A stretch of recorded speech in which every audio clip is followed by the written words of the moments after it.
Hey, hey. Alright, we'll be back. Oh, I'm gonna need to. 1 second. I gotta turn off my speaker.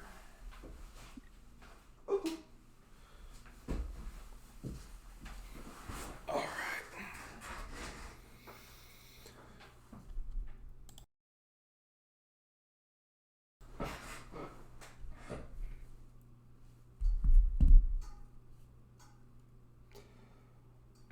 I can only imagine.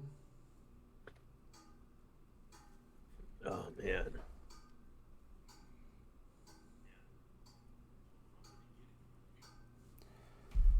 Okay. Well, welcome back, everybody. Even though we are not back with our regularly scheduled campaign, we are back with the CEO. Not of Apex, not Imperial How, but the Chapava. The Chappie VA The, the, the, is the the connect Chapava. Okay. the Chappie. You may notice it looks a little bit different. We do, of course, only have two of us here today. It's like I put in the Discord. If you are a member of Discord, hopefully you saw it, and if not, you should join our Discord. That's where we put most of our announcements, and we just like to talk and hang out with each other. Not to mention, we have some fantastic artists in our Discord who've been showing off a bunch of their work lately. Um, Dude, Ryu is absolutely insane. Absolutely. And I mean, honestly, I'm saying it here, but I would like it to where if we could build a bigger art community, if we could pick, one piece of art every week or every month, and we put it on stream, just show off them. Like, I think that'd be a great idea, and I think for any of you artists out there, it'd be awesome for y'all to come in and share that with everybody here. But like I said, if you're in the Discord, you saw the notification. If not, um, honestly, school has been bearing its fangs on a couple of us It has. because I'm not in college, so I guess I'm not included in that. But um, You are in spirit. You are in spirit. yeah, um, so a couple of them had to get some other things taken care of, which we completely understand. We highly recommend that you always take care of yourself and everything you need to do first. Um, but obviously, we needed something else to do, and that is where this stream today comes in. We had a couple of folks send in some questions they wanted us to answer about D&D and just about the dice room in general. And so that's why today we are getting to know D&D with the dice room. With that said, we want to mention again our fantastic partner, Oak Lounge Games. Um, we have their stuff linked on our Twitch, and you can, of course, find their stuff in our Discord. Uh, I cannot recommend their games enough. I've played them with Dylan multiple times now. They are quite literally so much fun. But with that said, let's jump right into the first question. The first question, um, I think, was pretty easy, or it also may be entirely too deep. Hey, thank you for coming in. Jay, hey, howdy doody. How you doing? But so the first question we got from a fan was, "What drew you to D&D?" Now I'm gonna let Dylan answer first, but before he answers, I just want to remind anyone: it's like if you want to ask us a question in person, we're in a channel in our Discord, and we'd love to have you drop by and ask us whatever you want, and we'll do our best to answer it, assuming it pertains to the theme that is D&D.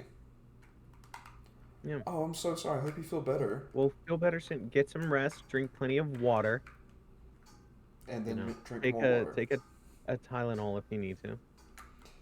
But Um, yeah, so with that, Dylan, what do you think really drew you to D&D? See, here's the thing. My answer is really boring. That's all right. Um, so I D&D had, sort of it came back up in pop culture. Also, my mic is echoing in my ears. I don't know if it's Yeah, I echoing heard a for little bit you. of an echo. All right, is that better? It is Yeah, now. there Yep. we go. All right. Um, D&D had just recently popped back into pop culture, in no small part due to the success of Stranger Things.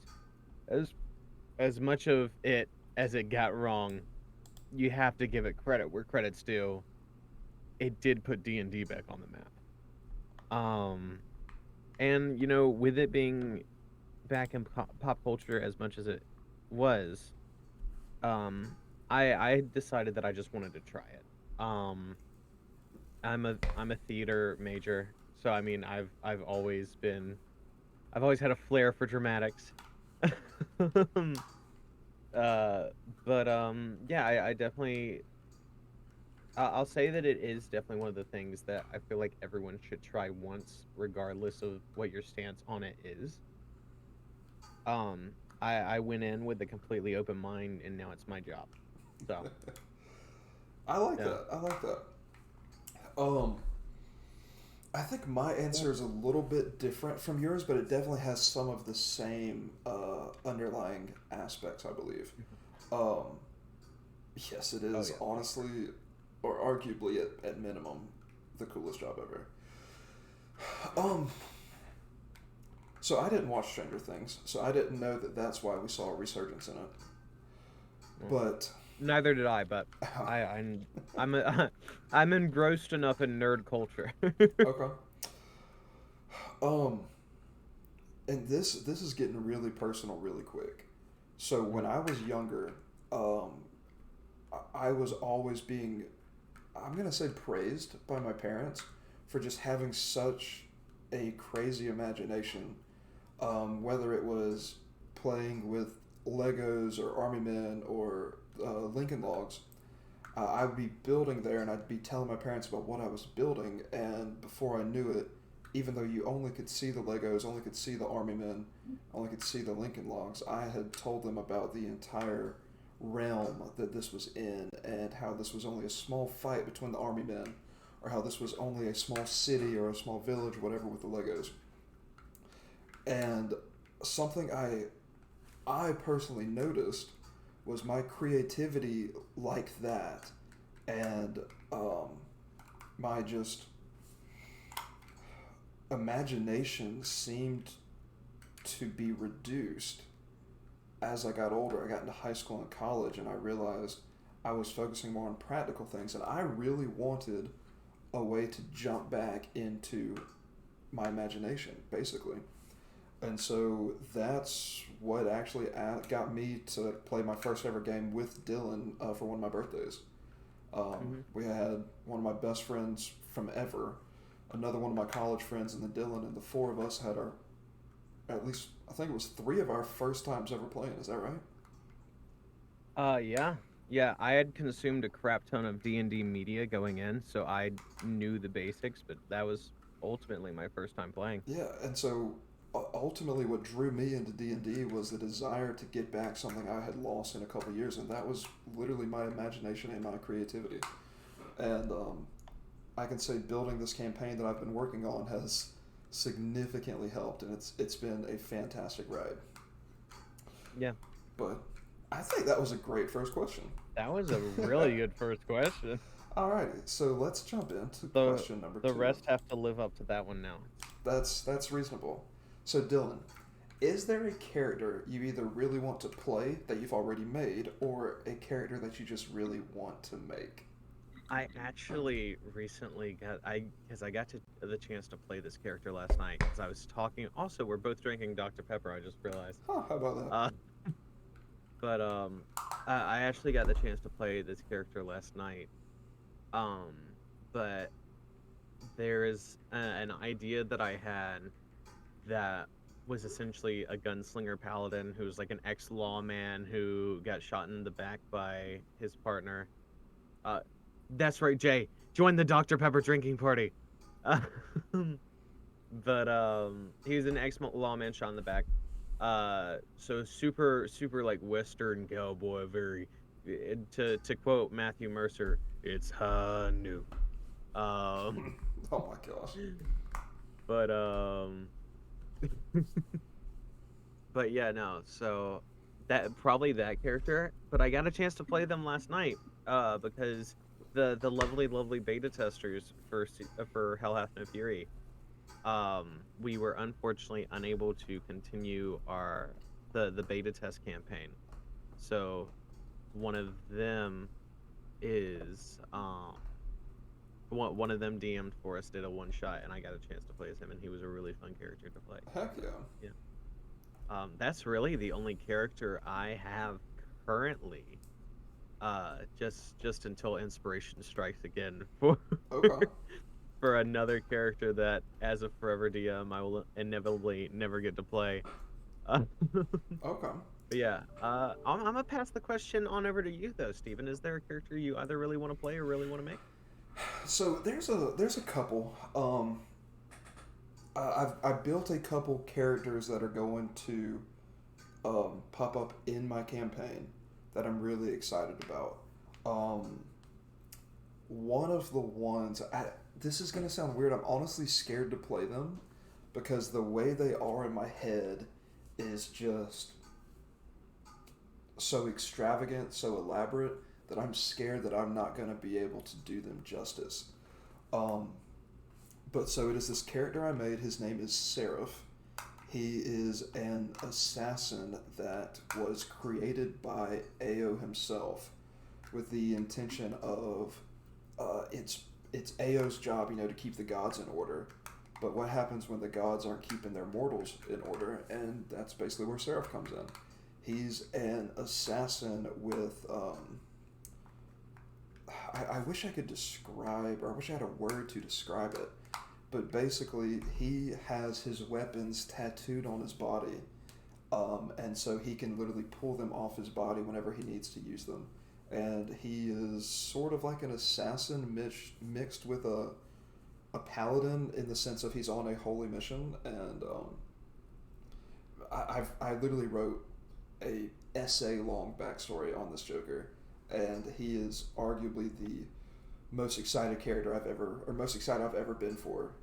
I've ever been for a character. So maybe one day you'll get to see me play him. He may just pop up in another campaign because it'll be less stress. I don't know, but I will say, like, going off of the characters that like you really just absolutely love, unless there's already a question about this, in which case stop me here. I mean, there's always that one character that you just absolutely love with all of your heart. mm-hmm. But I definitely think for me it was Jazar, which was the first ever, and it may just be because it was the first character I ever played. And of course it was with you, so that's already a fond memory. Yeah. If we're looking I definitely. Sorry, keep going. I definitely think that that Jazar Kingdom Ender, the good old half-orc barbarian, and I wish Davis and Caleb were here, because Jazar was my first character for a full-length campaign, and when I played my first full-length campaign with them, so they really got to see the breadth of Jazar's sort of character development, and I mean, like I said, probably one of my favorite characters I've ever played. Heck yeah. That wasn't a question anyone asked, but... And Asmo's always fun. Actually, wait a second. Yes, it is. Oh, was it? What's the favorite character you've ever played? Jazar. All right, Jazar Kingdom Ender. Okay. Asmodeus is also a very fun character to play, just from the sort of moral standpoint. Because he's interesting for sure. He doesn't lie. And I think I've played as him long enough that I've sort of learned while playing him how to twist those words. Because I don't think anyone really saw the twist coming in season 1 of Hell Hath No Fury. I can promise you I did not. Yeah. I should have. Probably. Yeah, I mean, it's me. I'm always plotting stuff. But, no, season 1 of Hell Hath No Fury, I mean, even down to the first time that they met Morana, for anyone who's like going back and who joined us later on and is going back and re-listening to Hell Hath No Fury season 1, spoiler warning, because I know there's at least one person, paper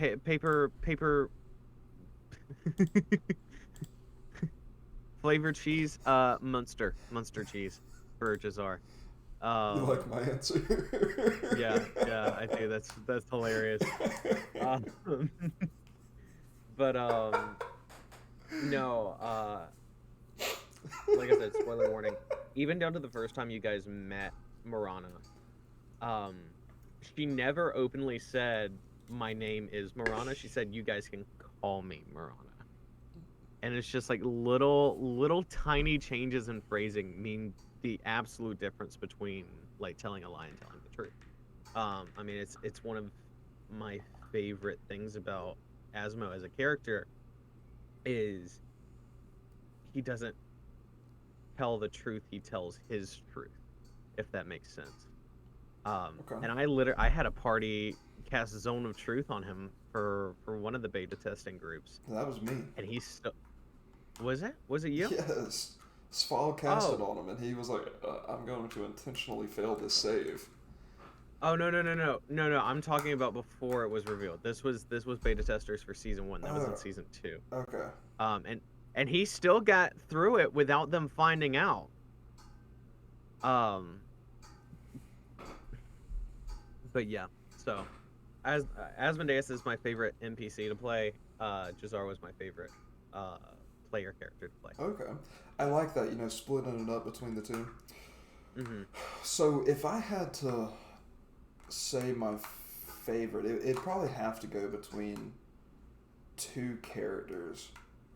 Um, and it'd either be Blamier, who's the first character I ever played, in that Hmm. same first one shot with Dylan, and then another one of my friends, Tater, and our lovely DM, Like a Boss. You may have seen him come hang out with us a couple times. Hop in and yeah. Um, Now, as for my favorite NPC, well, man, I really liked Ogre also.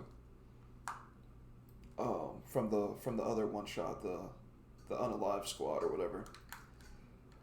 Um, my favorite NPC was he had a very very short appearance. The unalive themselves squad. Yeah. My favorite NPC had a very short appearance, a very short life. Um, and it was the bard who terrorized Damien to the point to where Damien had to commit murder. Mm. Um, Uh, it wasn't murder. It was self defense. sure. He was using vicious mockery. He caused the damage first. Can you physically prove that he caused physical damage to you Damien got a nosebleed. from psychic damage? Yeah. Can you prove that they were from his words? No. Alrighty. Then those guards would have been technically legally permitted to arrest you. But they didn't. They believed you because of some fantastic wordplay from Oh yeah. Caleb. Dude, I swear some of our party need to be lawyers. And also, yeah, no, that's pretty much the situation, Jay. Also, this is really off topic, but I got a new dice tower. Very nice. Um, That looks a lot like yeah, mine. it is very similar to yours, except it's more cased in and it doesn't have like the little barrels. Mm-hmm. I got this from CJ. Oh heck yeah, Yeah, that's awesome. Um, CJ is my dice dealer, by the way, guys. CJ is my dice dealer. He gives me the dice. Alrighty. On to the next question. What is your favorite class, and what is the best class? See, I like the distinction here because there's two very correct answers here. Why don't you take this one first, Steven? I want All to right. hear this. I want to hear as someone who's newer to D&D. So, since I am newer to D&D, I've on my basic experience is now 3 one shots and 2 real campaigns plus Baldur's Gate 3. Um, Hey, it counts. it really does. I've learned a whole lot about D&D from it. But in my first one shot, I was a rogue. In one of the campaigns, I was a cleric, another a paladin, then a barbarian, and most recently, I multi-class between a fighter and a ranger, which really messed me up because I don't get the second attack from being level 5 in either of them. But I would say my favorite class is honestly tied directly into I'm a huge fan of like medieval fantasy, and so to me the paladin is the legendary knight who gets sent out. Like go do this mission for your king, go do this mission for your god. They carry the cape with the sigil on the back, whatever, and basically it's that imagery that gets put into there is what makes the paladin my favorite class. Mm. Then, as for the best class, I'm not certain I've played enough to be able to answer that. I haven't ever played a level 20 character, so I can't tell you. I know, Yeah, you have. well, not in combat. Yeah. So, I can tell you low levels, Rogue is fantastic. I've heard that as the levels get higher, the Rogue kind of drops off. Paladins, I believe, are exceptional. Barbarians, I mean, they're straightforward, but they're damn good at what they do. Um, but based on all of this, I probably am going to end up having to stick with Paladin as the best class also, just due to my limited knowledge. I mean, that's very fair. Personally, I mean, I'm not a fan of I like to be to the point when it comes to combat. So barbarians are always going to be my absolute favorite class. Um and I mean, it was the first class I ever played. They're honestly the simplest class when it comes down to it. I mean, there's not much resource management. Yeah, And I want then to hit that with a stick. Let's yeah, go. no, I want to. I think there's been multiple times that I've played barbarians where it's just evolved to I want to thwack it, Mm-hmm. and then I do my my attack. Not to mention there's a lot of variation between the different primal paths. Um, my personal favorite barbarian path has got to be like the path of the ancestral guardian, just because you can essentially say no to damage done to your party. um, you get it as a reaction where you can just uh, reduce the amount of damage uh, done to one of your party members by like I think it's a D12. I'm Pretty sure there's awesome. a rules lawyer somewhere in the chat that'll correct me. That's But pretty awesome. not to mention once you start raging, creatures attacking your party within a certain distance have disadvantage on attacks made against your party, against everyone in your party except for you. So it's very much if you want to play a team player barbarian, that's definitely the one Heck yeah. way to go.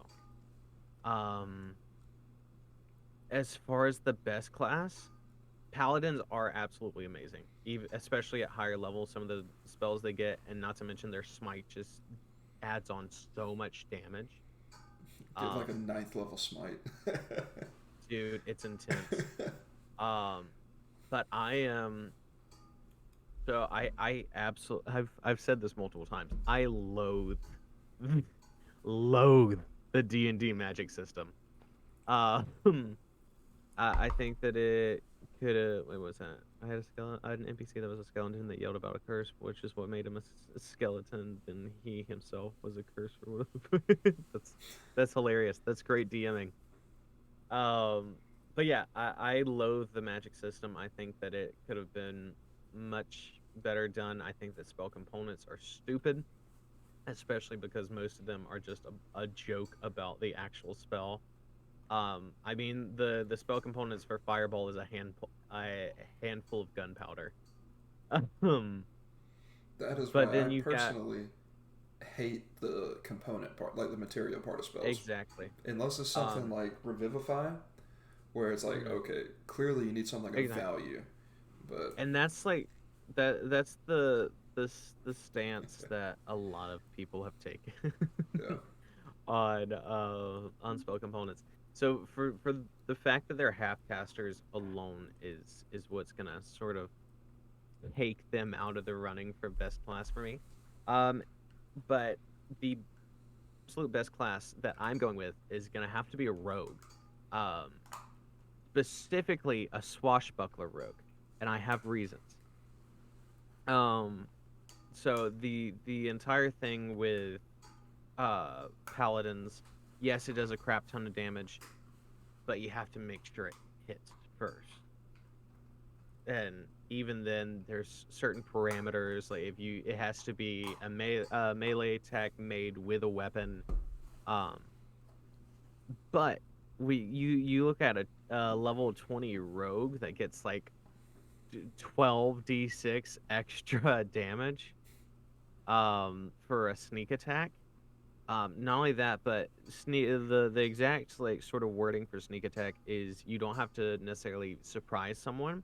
As long as you have advantage on the attack, you Mm-hmm. are good. So anytime you're flanking, or if you don't have party members who can flank, this is why I said swashbuckler rogue. Swashbuckler rogues have this very interesting move that I'm trying to remember the name of. Give me like 2 seconds and I can tell you. But they have this move where they can essentially forego movement that turn, um, and uh, forego movement that turn as a bonus action. Um, steady aim. It's called steady aim. As a bonus action, you give yourself advantage on your next attack roll on the current turn. You can use this bonus action only if you haven't moved during this turn, and even after you use the bonus action, your speed is 0 until the end of your current turn. Now, that sounds bad, but also it's 10d6 extra for sneak attack at level 20. Um, Either way, that's an insane that's an extra 60 damage. Um, but I say all this to say if you can you if you're in combat, 9 times out of 10 you're gonna get right up on them, especially if you're like a rogue or a martial weapons a martial class. You're gonna get right up on your enemy, and you're not gonna move back because if you do you're gonna incur an opportunity attack. Um,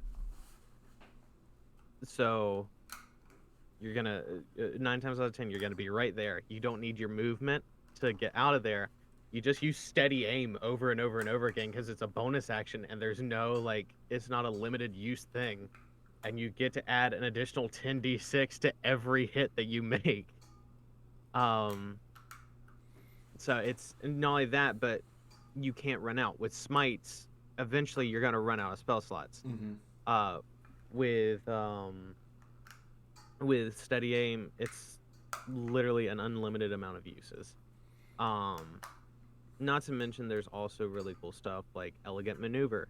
You can use a bonus action on your turn to gain advantage on your next acrobatics or athletics check you make during the same turn, or cunning action. Uh, dash, disengage, or hide action as a bonus action. There's another uncanny dodge is another one that they get. This is just a rogue thing in general. When an attacker that you can see hits you with an attack, you can use a reaction to have the attack's damage against you. That's just a reaction. Mm-hmm. So, for that reason, I'm saying rogue. Okay. That was a lot of reasons, but Sorry, sorry. I've put a lot of thought into this. okay. And that's impressive because this is his first time seeing these questions. Mhm. Alrighty, so this next one could be a bit of a big one. So here we go. Is this the one you said I was going to be angry about? No, that Okay. one's coming in a little bit. All right. I'm gonna give you this one because I need to think about how I want to word Okay. this. Easy. You steal. Kind of. So, like I've said before, I played one game, one shot before I came on the stream. So everyone who's been watching this, um, everyone who's been watching the dice stream since the beginning has literally watched my entire D&D journey. Um, Which, real quick, can we just applaud Steven for doing as well as he's been doing for this to be his first campaign? Can we get W's in the chat? I appreciate that. I hope we get W's. But um, oh, thank you. um, I would say I feel like a real streamer. I would say that my campaign, um, I built it by taking components from different things that I loved. So I took inspiration from a couple books I read, and then everyone can tell I get bullied for it in the campaign, in the sessions. Uh, the inspiration we took from video games, most notably Skyrim. Um, and basically, I'm just trying to create my own world. Um, I think I may have gone a little bit overboard. I I don't think you did. Okay. I hate to interrupt. I'm sorry. But I'm saying this as a distinction because I had a very similar conversation with Davis one time and we were talking about the Saints Row games and how the last one absolutely sucked and it went towards the closing down of Volition Studios, which was the game studio that did the Saints Row games. Um, but there Saints Row 4 was a direct love letter to the Matrix. I mean there were multiple different things that were just like, yeah, no, that's the Matrix. Even down to the fact that they were trapped in a simulation. Uh, but there's a vast difference in stealing uh elements from media and having a love letter. And I definitely think that what you've done as far as like the nods to Skyrim isn't stealing. I feel like it is a very dense movie. It's much more a love letter to Skyrim and the Elder Scrolls, because ultimately you've taken elements from it and mixed them up Mm-hmm. so that it is a completely new world. Yeah, and so obviously, like when you jumped into it, it was pretty obvious. It looked like the beginning of the Dark Brotherhood questline, but what I wanted to do was a little bit different. I wanted you to be the initial targets and overcome that first adversity, and then basically see what you want to do from there. I asked everyone to make evil characters, or at least not lawful good characters. And basically, I just wanted to see where they would go. I've done my best with this one in particular to make it as open ended and player driven as I can. Like, sure, we've got the end quest, the end battles, the end goals in mind, or at least I do. But what I wanted this campaign to be was so open ended that I could have the exact same people run the exact same campaign 100 different times, and you go 100 different ways. So for building this campaign, and since this is my only campaign, um, I really just poured a lot of thought into what happens, or like getting all the cities laid out and all the important people that you're going to meet, and what happens that first time you walk into that city. If you go look at my notes, I have all the cities mapped out, and I've got like a 2 paragraph thing for each city. And after that, it pretty much turns into how much are the characters going to roleplay, and anything they don't, I basically have to pick up. And it leaves a lot of stuff open ended, but I think as long as I get most of it um, fleshed out as far as the bones go, I think as long as you can flesh out the bones of your campaign, you're going to be fine. And there's one thing that one of my supervisors at work actually told me, because he was a contributing factor to getting me into playing more D&D also. He said what he does for his kids, or because he used to campaign or DM for his daughter, is he would have them walk into a city and be like, oh, you walk into this bustling city. What color are the buildings? What are the vendors selling? He asks the players what they're selling. And so I was trying to do a little bit of that the first time you walked into Haven. And I think it's an interesting thing that I've been trying to put in my campaigns, and I would recommend other people do so as well. But That's a yeah. I mean, that's a solid way to build it. And honestly, I don't for any newer DMs. Oh, oh, thank you for the subs, Jay. thank you. Thank you. I mean, it means the world. Two gifted subs. Wow. You're thank you so much. That means the world to me. Um yeah, before I continue with this sort of question, I would like to tell any newer DMs who are currently writing campaigns, this system might not work for you. Um, if the trick to building a campaign for your own party is to find out what works best. That's why I always recommend doing. Jay, if you're broke, don't buy. If you're broke, don't gift us subs. It's like we just said, you've got to take care of yourself first. Exactly. Um, you shut the fuck up. Um, either either way, That's what matters. um, Pay those bills. this is why I always recommend, DMing a one shot or playing with the party that you're gonna be DMing before you actually DM them. Um, that way you kind of get a good sense and sort of vibe of which direction they're which direction they lean. Do they lean more roleplay oriented? Do they lean more combat oriented? Do they lean more serious, more comedic? Where's their sort of stance at when it comes to their characters and what they want out of a story. Um, then, I mean, as far as building the actual campaign, very similarly to what Steven said, I'll have an idea for a campaign. Like for Hell Had No Fury, I was like, the entire idea for the first season and sort of what kicked things off was well, what if there was an NPC that was in the party that turned out to be the BBEG the whole time. That was the entire idea for the first season. And so I had that plot point that I had set somewhere in the the time the time span of the campaign.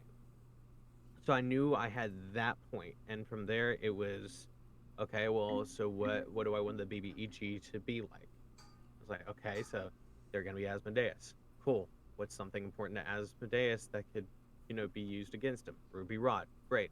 So we have the end goal. The players have to get to the Ruby Rod. What do we do to get there? What MacGuffins do we have along the way? We have the map pieces. They have to find each of the map pieces. Where do they start? How does this end? And then just fleshing it out from the idea. And then once you have sort of the overarching story, the fun part comes where you have to world build. Um, and as far as world building goes, I usually create a map first and then build the individual cities.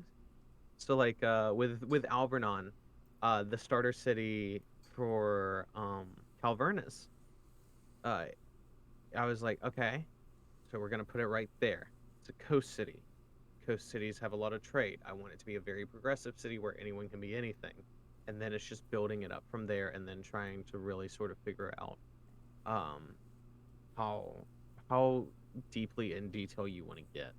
I that being said, I will say that a about 80% of what you plan will never be seen. So keep that in mind, unless because I mean, ultimately, when you're running a campaign, you don't want to railroad your players. I was directing that back at you, Steven. Here I'll try again. Ultimately, when you're DMing a campaign, you don't want to railroad your players. Right. um, and it's. I want to go back and focus on what you just said. Is like 80% of what you build, what you theorize, what you create and invent may completely never make its way out into production, basically.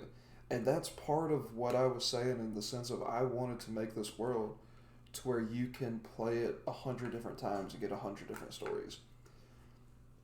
Um, But I mean, and that I feel like that also extends further out to really any setting that you're going to be putting people into, like a fantastical world where they're sort of on their own to explore. I mean, Skyrim is how many years old, and people are still finding new things in the game. Same with Red Dead Redemption 2. It's a huge game, mm-hmm. but people are still finding new things, and I think those supplemental details are what makes the world feel that much more alive. Yeah. And it's what's going to keep people coming back for more. And I want to say something that I thought was kind of interesting, a difference between your and my answer. Um, and this is a tiny bit of a spoiler on my campaign, but I feel like it's pretty obvious. Yeah, spoiler warning for anyone who doesn't want Oh, spoilers. this is mostly for Cover your you. ears. This is mostly for you. All right, what is I that? roughly knew that I wanted there to be a big war at the end. Um, and that's basically all I'm going to say about that. All right, turn it back on. Am I good? And so Great. while I knew that one little bit of what I wanted the end to look like, I really spent the beginning of mine, the planning or the initial planning phase of my building the map and building the cities. Whereas Dylan just said he started with the idea, and it's kind of interesting. His idea came first, his map came second. My map almost came first, and my idea came second after that. And so I think that's really interesting, and it's a good thing to just let everyone watching know. There is no one way to do it. Exactly. It clearly works but well for both of us, and if we were to ask Davis, who played one of his campaigns, he may have a completely unique answer also. And I will say, everyone's creative process is different. So I mean, even down to like getting the idea, um, it could come from multiple different places. I know Nightmare in Bolivia was inspired by Bloodborne. Yours was obviously, we've talked about, had inspiration from Skyrim. If I'm being completely honest, the the sort of idea that I started out with came from a TikTok that I saw where someone was like doing like the villain lines, and it was and the actual line made it into the campaign, and it was I'm sorry, I didn't mean for this to happen. I didn't want it to happen. That make it better that I at least said that. And it's such a cold line. I was like, I want a BBEG that's gonna say that line. And then I started writing it, and honestly, like the original group that I planned it for wasn't for stream. Um, the it was because I wrote this campaign. I was so proud of it that I was, and if I'm not mistaken, that was one of the things that I talked to Steven about. I called Steven one day and I was like, hey, listen, I'm writing this campaign. I think it's really, really good. I want to stream it. I think that was how the dice room started, was like I was so invested in this campaign. um but it's I say this to say that it can come from any spot. And don't discredit your players' backstories either, Mm-hmm. because player backstories can mean the world of difference when it comes to world building. And Um, immersiveness, absolutely. and immersive, yeah. I mean, I always try and, if it's a campaign that I'm writing, which is usually the only campaigns that I run, not to discredit Wizards of the Coast, because some of their campaigns are absolutely amazing. I just find that it's easier for me to run campaigns that I've written. Um, but I mean, the season two was the reason that Mind Flayers came as such a big part of season two, uh, just in general, was because of Davis's backstory. Um, because I ultimately, for Hell Hath No Fury, and I'm sorry that I'm monopolizing this question. No, you're fine. Ultimately, for Hell Hath No Fury, I would love to have each of the seasons focus on a different character. So make sure you guys tune in for season 3 when that's ready, because I think it's going to be really good. I'm really excited for season 3. And then season 5 is going to consist of falling rocks, where the entire Yeah. goal is to not get crushed. Like There's just going to be a bunch of asteroids. yeah, like that's the entire season is Mhm, avoiding asteroids. So oh my, I forgot his name. mhm. Beans. Beans. So you don't end up like Beans. Yeah. The wasn't he a dragonborn? What was he? He was. Beans was a Yeah. dragonborn rogue, Oh. and he talked like this. No, we love Anson so much. Anson was great to Mhm. have on the show. I'd love to have him And I back would for a couple more one shots at least. so would I. I'd love to have him back on permanently Yeah, it would be if we nice. could ever work out We the really scheduling. just it'd be really nice to add a fifth member so we can have a fourth party It member. would. I think It that'd be would. fantastic. Well, that, and I mean, there's always that extra little bit of creativity that benefits from having another person. Absolutely, absolutely. But Hmm. since we did just mention one shots with Anson, let's go to the next question: Is how do you build your one shots? What is the I I think what is the most what's the most annoying thing my players have done in the past month, and how can I get back at them? And that's how I build a one shot. Okay. I haven't necessarily uh, played any one shots that I've built or whatever. I haven't run any, but I've toyed with the idea of making a couple of them. And again, I I'm sorry. Go ahead. No, go ahead. No, this is your time. And I took again inspiration from other media, and there was a game that I loved. It was on your phone. It was a little gotcha game. It was called Brave Frontier. Um, and in this game, there are the six legendary heroes. And so basically, what I did is I wrote six one shots for theoretically how could my party members work with these heroes in something that would fit with their story, but also would fit in a D&D setting. And so those are the first six one shots I wrote. I don't know if we're ever gonna play them or not, but basically I take uh, or for these, if they're going to be more roleplay heavy or combat heavy, if they're combat heavy, I plan about three encounters, two pretty small, and then obviously the big fight at the end with one very specific goal in mind. Hey, Mhm. we are raiding this beach. We need to, obviously, the first step is you need to get onto the beach. You need to make your way to the line of defense or whatever, and then you have to find the general, and you got to take out the general. And so those are your three things, and getting to the general is pretty easy to do in one session. Um, but basically, the keys to this are, of course, like we said earlier, find your inspiration, but then do your best to make it a very specific target you're trying to reach. Because the more specific it is, the easier it is to do it quickly. And ultimately, especially with us, where we're looking at about a 3 hour time constraint, quickly is something we have to take into consideration. If you're doing an in person session, you could have up to like 8 hours as long as you can convince your players to sit down. But I will say there was one day that I played between two separate uh, campaigns and sessions. I played in person D&D 14 hours straight, which was an amazing day. um, Sorry, go ahead. You no, I mean continue. that's basically it. Is with one shots, I think the biggest thing to focus on is setting a specific goal that your players need to set out to achieve. Hmm. Because, like I said, I knew when writing my campaign this generic goal that I wanted to happen, this generic Yeah. end game. But with this, you set out something very specific, um, and then you can go from there, basically. So I think Mm. with one shots more so than campaigns, specificity is your friend.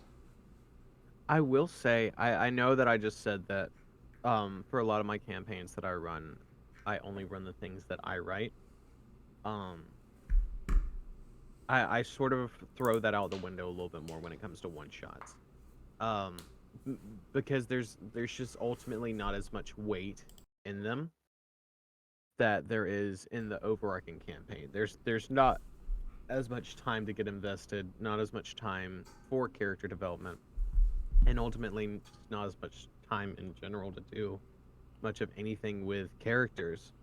Um, I do a lot of pre-written one shots when I do run them. Wild Sheep Chase is probably one of my favorite ones, just because it's silly, goofy. It's free. For any new DMs out there, I definitely recommend checking out the Dungeon Masters Guild. It's a website. It's free to make an account. You can get a lot of D&D supplements, a lot of homebrew stuff, a lot of one shots, a lot of campaigns there. Some of its writers are absolutely so insanely creative. It is amazing. Um, but yeah, definitely check them out as far as if you're trying to get into DMing, and you don't know where to start. Check out Dungeon Masters Guild. Alrighty, that sounds like a fantastic answer, and I've got to point attention towards the chat because I did mention Brave Frontier. It is one of my Yep. favorite games ever. While you're talking about that, I'm gonna go grab a drink real quick. Sounds I'll good. be right back. It's like I said in the chat. It is a dead game in the sense of Gumi and Alim, who made it, actually did take it off the App Store. You can't play it anymore.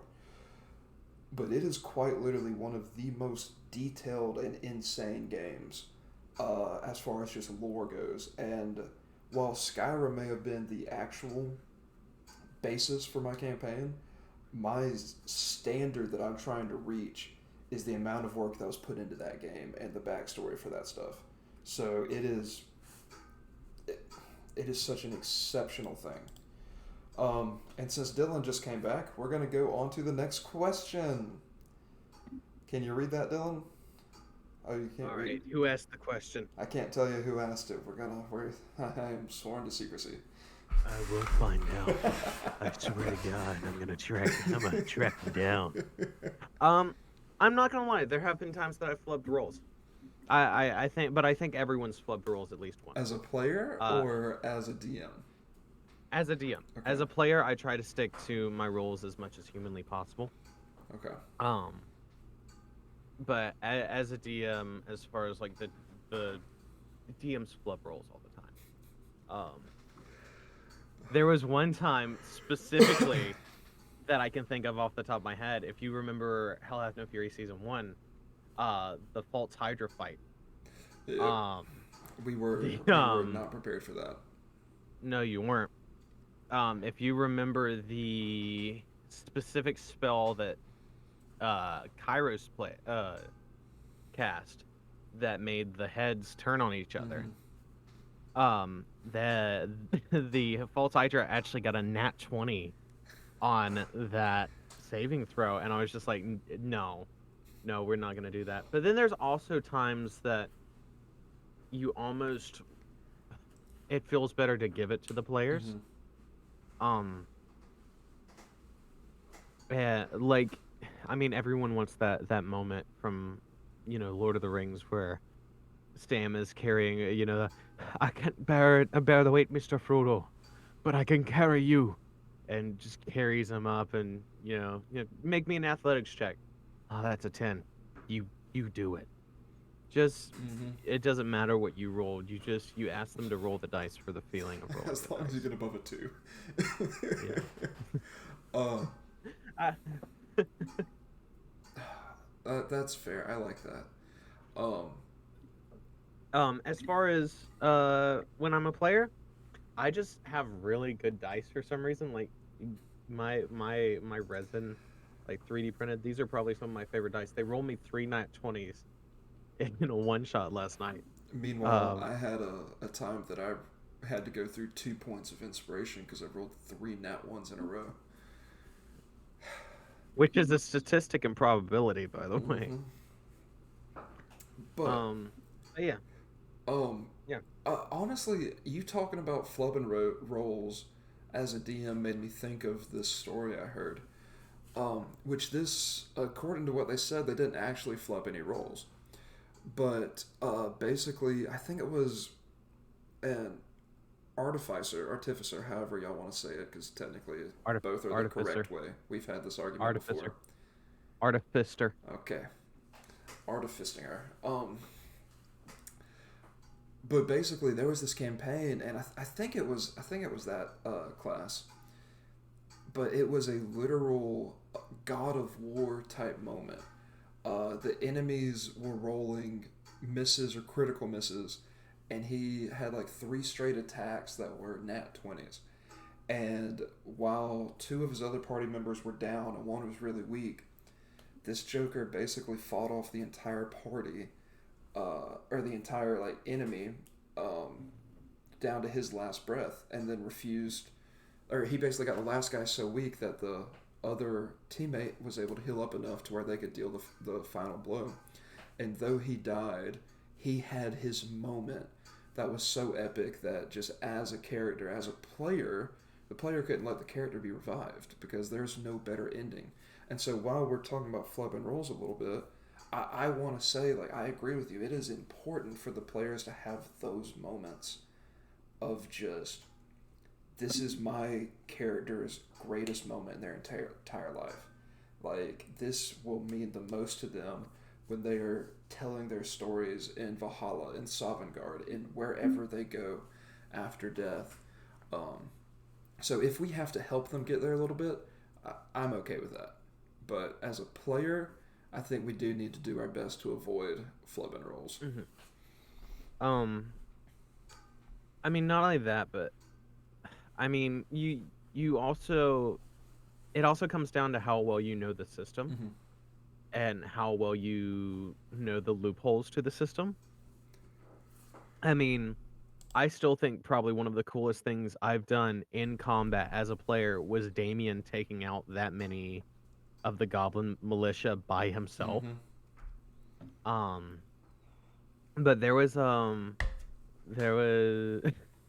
hey, listen, Rangers are a lot more useful than people give them credit for. Um, but no, there was a D&D stream. I can't remember. I was actually Googling the clip to see if I can find it. But see, Rangers are more useful than people give them credit for.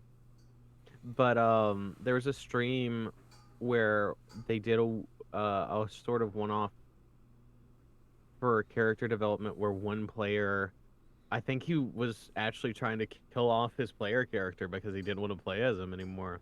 Went off to the lair of a green dragon, an adult green dragon, which is, by the way, let me just pull up the stat block. Is that Um, like a CR18 or something? uh, adult green dragon right here. It is a challenge rating 15. So Okay. same challenge rating as Strad von Zarovich. Um, Not to mention it has poison breath, um, which, and legendary attacks and everything else, and it can fly. And it also has a swim speed. Didn't know that. Oh, Um, but adult green dragon versus one, I'm pretty sure he was level 7, and he beat it at full health because the dragon missed every single attack, and he hit every single attack. wow. With no legendary weapons or anything. It was just like one after the other. So I mean, sometimes luck really does just have a hand in things. Wow. Okay. Um, but yeah, no. So as far as cheating goes, as a DM, don't be afraid to flub your rolls sometimes. As a player, Don't flub your rolls um, sometimes. don't flub your rolls unless you and the DM have worked something out. Yeah. And as far as me getting too many nat 20s, get good, son. All right. So, with the next question, what is your biggest goal with this channel? So, you're the founder. I'll let you answer this.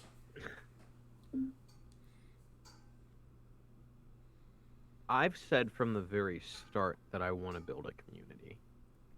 Um, as far as like specific goals, 5-year goal, have uh either Vin Diesel or Matthew Lillard on the show. I would um, love to have Matthew Lillard on the show. mhm. That would absolutely probably make my life. I'm Like, trying to get with Christian on that, trying to work I want something. to get Christian back. Like, he was so Dude, much fun to Christian play was with. great to have. Um, for those of you wondering who we're talking about, Christian Stokes. Go see the Five Nights at Freddy's movie. It comes into theaters October 27th. I know I'm going to go see it. Oh, I did. Oh, by the way, completely off topic, but the Writers Guild has officially finished negotiations and they won the strike. Oh, heck yeah. Yeah. That's exciting. Um, there's explicit stuff in the contracts now that states that AI cannot write, edit, or look at any scripts made by the Writers Guild. That's pretty awesome. So, yeah, we won, guys. Now we're just waiting on the SAG-AFTRA um strike to reach negotiations, but we're halfway there. Um, Either way, sorry, back to what we were talking about. Um, 10-year goal. I would love to work with Critical Role, Dungeons and Daddies, Dimension 20. Either way, I'm sticking with this till yeah. Jay, go do your English paper. Either way, I'm sticking with this channel until we're one of the household names. I want us to be. I know for a fact that we can never replace Critical Role. We can never replace Dimension 20 because they're such an ingrained part of the D&D community. But I would definitely like to be up there next to them. I'd love to have a seat among the table of the great DMs with Matthew Mercer, Brennan Lee Mulligan. Yeah, it's like we um, recognize that you'll never replace them, but the goal is to be standing next to them. And exactly. You always want to have that moment. mhm. Um, and I mean, it's been shown that it's possible. I mean, Dungeons and Daddies, Freddie Wong, who played Glenn Close in season 1 of Dungeons and Daddies and is now playing Taylor Swift in season 2. By the way, if anyone here hasn't listened to Dungeons and Daddies, I definitely recommend it. It's a great time. It's funny. It's great. Um, but Freddie Wong from that show is on the current season of Dimension 20, and I think that that's really cool, and I think that that's D&D is such a community-driven thing as it is. I think that as D&D creators, it's our job to continue to uphold that community, uphold that spirit, Mhm. and to work together to tell these stories. Absolutely. Um, but yeah, so that's sort of my goals. Okay. And those are fair. I mean, and as the creator, I think it's safe to say that your goals inherently get passed down to everybody else. Um, That and make a metric shit ton of money. that would be nice, Yeah, but yeah, I still have a day job, so. yeah. um, but that will take us to our next question. What is your smallest goal with this channel? A little bit of a weird question, but it's interesting. Smallest one. I'd love for us to hit 200 subscribers by the end of the year. Well, that's I know that's that. bigger than. Well, let's hit 100. Oh, We haven't hit 100 yet. yeah. Let's get Let's hit 100. 100 by the end. Yeah. So we. Well, not only that, but if we hit 100, we have a fun little thing that's going on with the Lounge Games. Why don't you tell everybody about that? Alrighty, guys. Welcome to AFN20, the 100% D&D. That's what. Tell you what, Steven, real quick, we should do this like we should make this a once a month thing, where we just do a Q&A, something like this. We should call it AFN20, the D&D radio hour, Okay.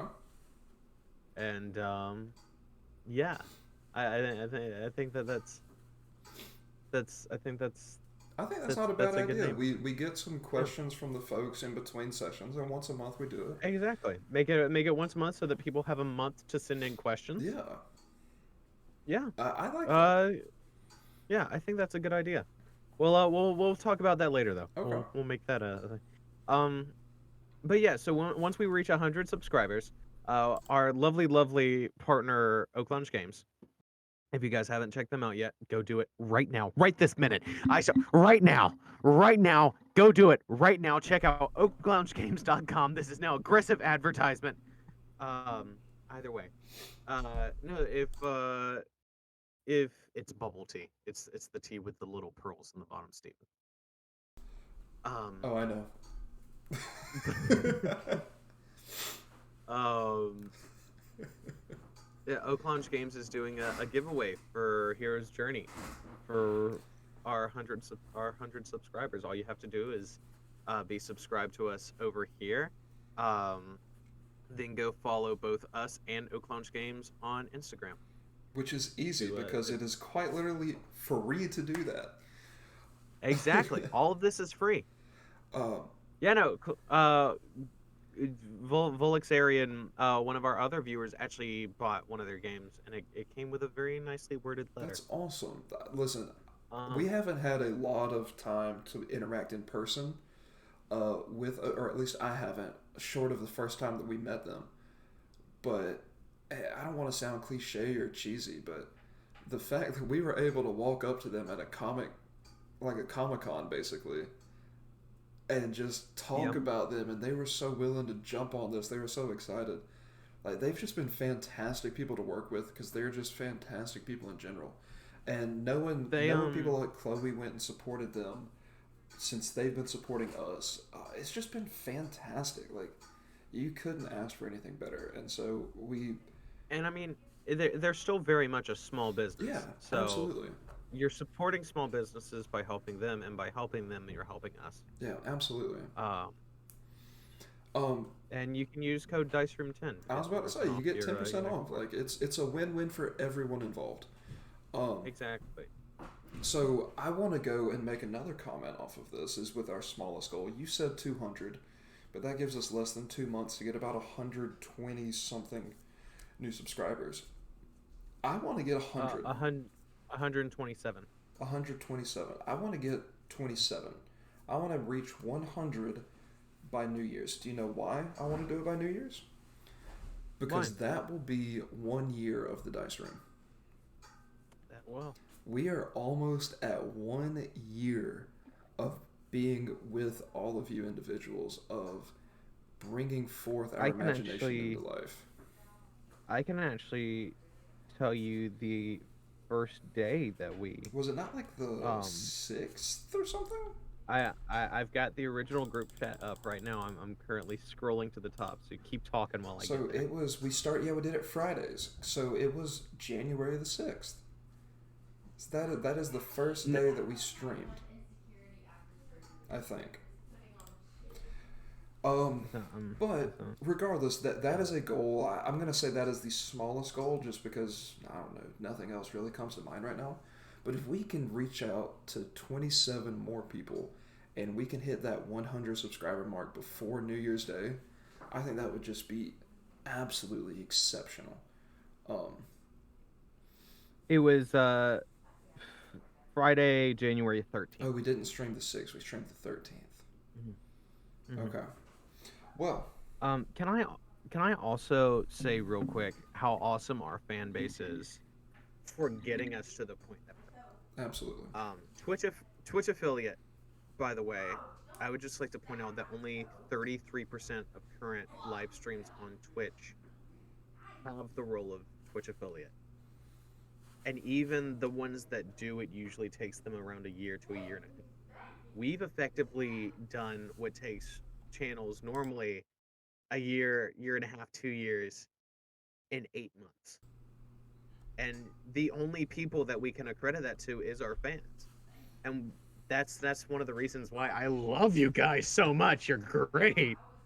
Um, Y'all have but yeah, gotten no. us to a higher place than we thought we would be in a shorter time than we thought it would take, and we can't thank you enough.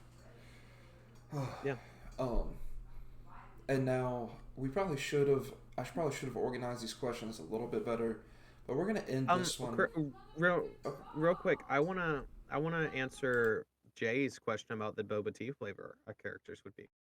Um, I think that Jazar Jazar would be a nice what's the one? It's green. It's green. What's green? Guacamole, Um, green tea, no, matcha. matcha. Jazar would be green. Would be matcha with tapioca Is pearls. that racist? Um, oh, no, I don't think so. No, I hope not. Damien would be a mocha tan I can with see that. mango popping pearls. Okay, that's fair. Hmm. Is Yeah, and then Jazar would be strawberry with You said any pearls Jazar because twice. he likes. I mean, Asmodeus. Okay. Asmodeus would be strawberry. Uh, the only tea Steven drinks is sweet, so I can't answer anything because I literally don't know anything besides what Dylan just said. Hmm. But He's gonna say all of my answers in the exact same yeah. order. So as for the last question we have, which I think could be a fun one to end on, um, but it is. Oh, it's supposed to go away. How often do you make stuff up as you're going? So, I was about to say it's interesting because as a player, obviously the entire time, yeah. but as a DM, it's kind of like what I answered with the campaign question earlier. I build out the backbones to everything, but once you get into that city, I don't have a single conversation planned out. I know it's like, all right, I'm going to give them this quest. This person's going to give them this. This person's going to give them that. This person sells this. Whatever they Yeah. come up and say to the person, we're going from there. It is straight Yeah. roleplay, and Um, it's been good for me because it's been helping me get better into roleplay. Um, because as a DM, you know, you're supposed to guide it, so it's I don't feel as guilty guiding conversations. It's interesting, but basically, a short answer is 60% of the time.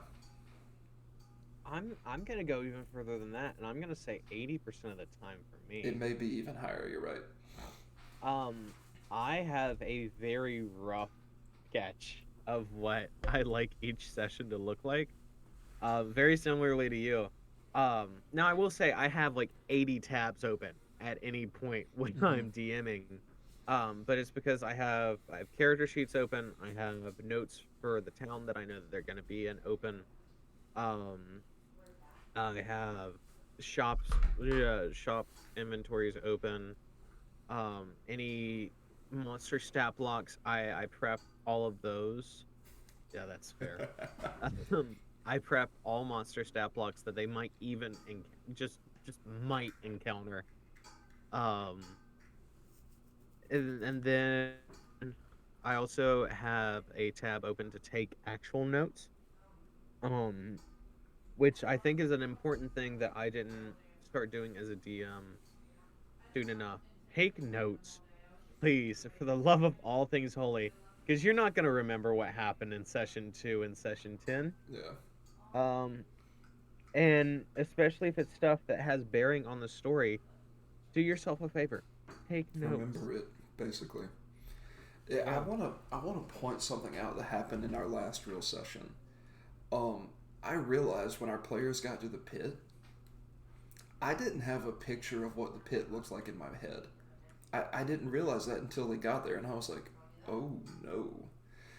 And so one of the things that I just threw in there was there's a well in the middle of town, and then apparently I don't think any of us knew it, but Damien has a climb speed, Yeah, I don't know if you guys know this, but Damien has a climb and speed he of climbed down in the middle of the 25 feet. well, and it's just like, bro, what?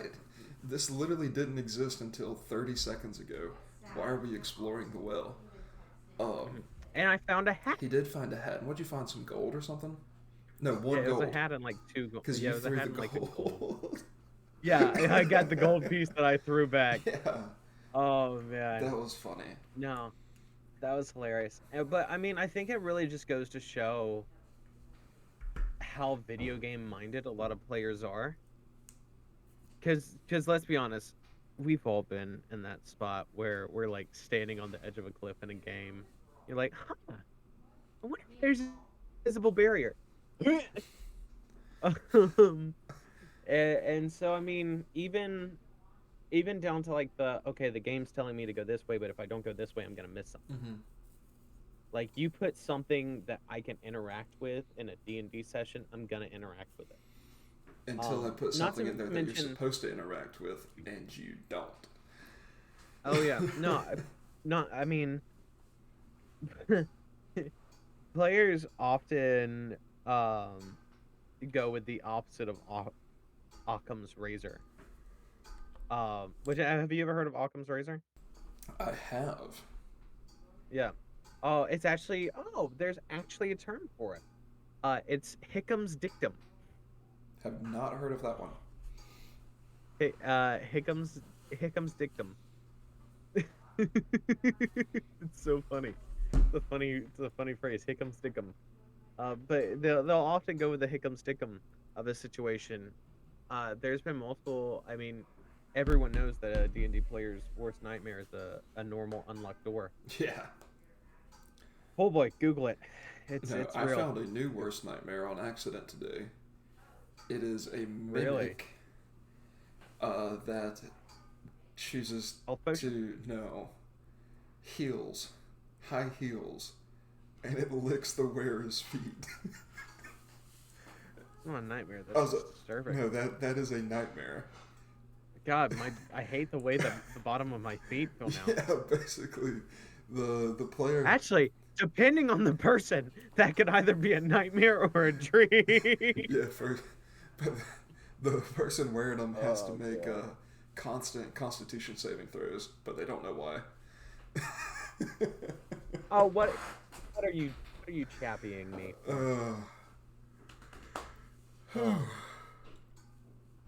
But yeah, no. Any more questions? That's all that we had, and I mean, we made it an hour 15. I think we did a good job. Yeah, Um, I think that's a pretty good splice of content. I really think so too. So this has been a really good time. Like you said, I like the idea of doing this. So I think in the future campaigns or in the future sessions, we're gonna ask folks any questions you have in general. We'll make a new tab for it. Put the questions in there, and we'll address them in our once monthly things. Tell you what, I'm gonna for anyone who hasn't looked at the Patreon, I'm gonna make it a free thing on Patreon to add a question. Okay. That may not happen tonight just because I do have a lot of stuff to do afterwards, but it will be in there. Until then, flood Steven's DMs with questions. Just absolutely flood them. He is Muzdu on the Dice Room Discord. I, of course, am the original DM, the Chappie VA. It might be Sval. Yeah, Sval. Sorry, you are Or Sval. no, I might be back to Muzdu. I'm not certain. We'll see. Either Sval or Muzdu. Either way, he was the one that made the most recent announcement, or the second most recent announcement in the announcements channel. Flood his DMs with questions for next time we do AFN20, the Dice Room Radio Hour. Until then, make sure you check out our Patreon, join our Discord to stay up to date on all the Dice Room news. Follow us on TikTok, Instagram, all that jazz. We're gonna be taking our platform off of X, so forget about that because they're starting to charge a monthly subscription fee for X. Did you know that? No, I don't have that. So. Formerly known as Twitter. Yeah, no, I deleted it when it was still Twitter. Yeah. But either way. So I think until I'm glad to be back. I'm glad to get to hang out with all of you once again.